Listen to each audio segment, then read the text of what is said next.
거론을 하시니까 저도 말씀드립니다. 시사저널 기사 어제 박병석 의원님 또 오늘 신동근 의원님이 내용을 소개하셨지만 화면으로 보여드리겠습니다. 네, 박 씨는 2014년 새누리당 대표 선거 당시 땡땡땡 의원 측에 억대의 불법 선거 자금을 전달했고 땡땡 의원 측에는 용인시장 공천원금 등으로 20억 원을 제공했다. 다만 정세균 국회의장이 개입한 이유는 현재로서는 알 수 없다.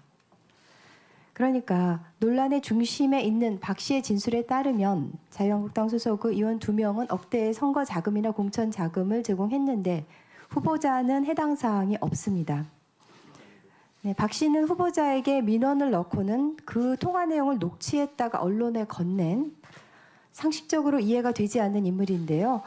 시사저널에서 이 단독 기사의 판을 키우고 싶었는지 구색 맞추기로 후보자를 끼워 넣은 것으로 보입니다.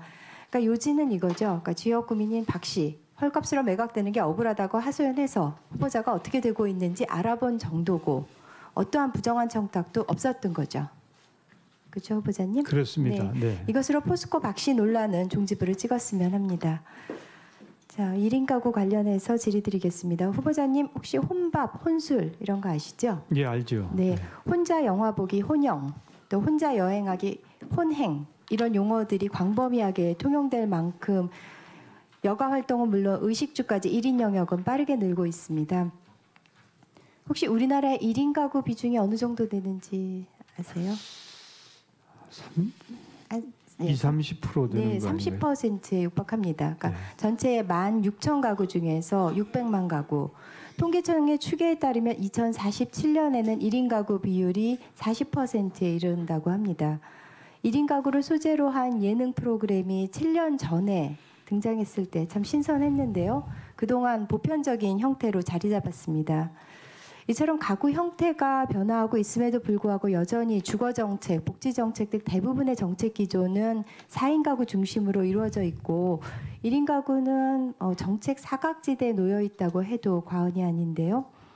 문재인 대통령이 지난달 1인 가구를 위한 정책 종합 패키지를 만들라고 지시하셨고 또 신년 합동 인사회에서도 1인 가구를 세심히 살피겠다고 하신 바 있습니다.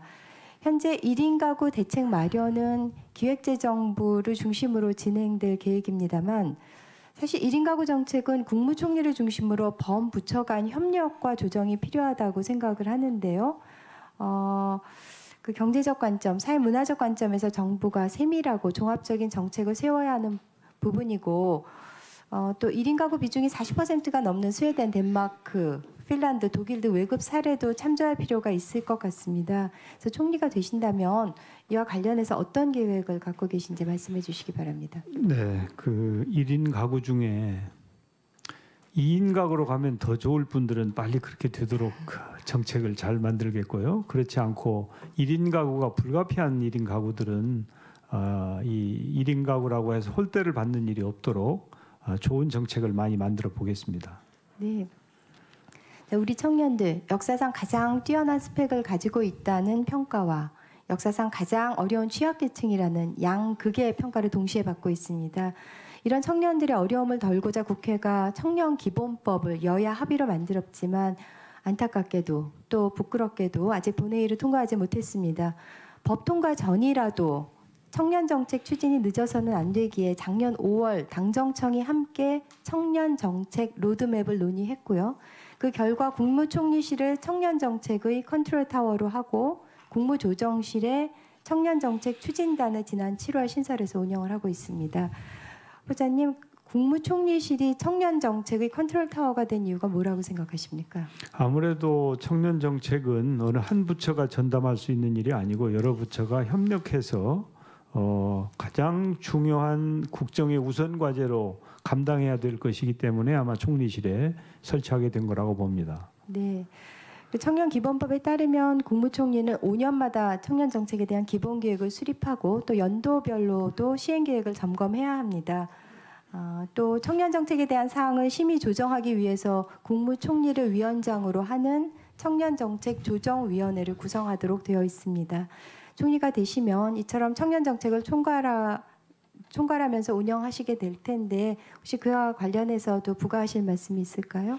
예, 저는 이제 열정페이 방지법, 또 청년세법 등등 청년 관련 법안들을 많이 제출을 했습니다. 저 스스로. 그런데 뭐 통과는 못 시켰습니다만은 청년의 관심이 많고 청년이 우리 대한민국의 미래이기 때문에 다른 어떤 정책보다도 우선해서 이 문제에 대해서 집중하도록 노력하겠습니다. 네, 최근 통과된 공직선거법이요. 연동형 비례대표제 못지않게 중요한 변화가 만 18세 선거 연령 조정입니다. 전 세계 232개국 중에서 215국이 만 18세의 선거권을 주고 있고 뭐 잘 아시다시피 OECD 36개 회원국 중에서 대한민국을 제외한 모두가 18세 그리고 심지어 16세의 선거권을 부여하는 국가도 있어서 우리나라는 만 18세 선거권에 막차를 타게 된 셈인데요. 3.1운동의 주역이었던 유관순 열사 나이가 만 16세였고 올해 60주년을 맞는 4.19 혁명 또 40주년을 맞는 5.18 민주화운동의 중심 역시 학생들이었을 정도로 역사적으로 우리 청소년들의 잠재력과 역량은 대단합니다. 그러니까 올해 총선에서부터 이제 선거권을 갖는 고3 학생이 3월생부터 4월 15일생까지니까 아마도 대략 고3 학생의 8분의 1 정도에 해당하는데요.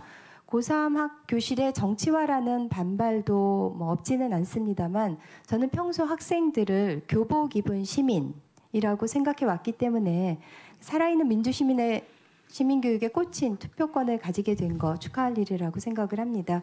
그 청소년들이 우리 사회를 이끌 민주시민으로 성장할 수 있도록 하는 민주시민교육이요. 그 어떤 교육 못지않게 중요합니다.